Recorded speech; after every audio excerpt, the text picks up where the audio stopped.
પાટણમાં ઉત્તર ગુજરાતના ઠાકોર સમાજની બેઠક મળી। ઉત્તર ગુજરાત યુનિવર્સિટીના રંગભવનમાં આ બેઠક મળી।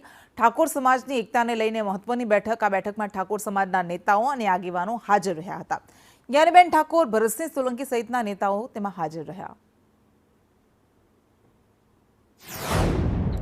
ઠાકોર સમાજના નેતાઓ પર જ્ઞાનીબેન ઠાકોરે પ્રહાર કર્યા। તેમણે કહ્યું કે સરકારમાં રહેલા ઠાકોર સમાજના ધારાસભ્યો પાવર વિનાના છે।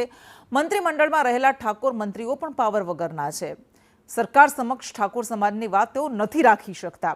ઠાકોર સમાજની માંગણીઓ પૂર્ણ કરાવશે તો આભાર માનીશું। ઠાકોર સમાજને રાજકીય અને શૈક્ષણિક રીતે યોગ્ય લાભ નથી મળતો।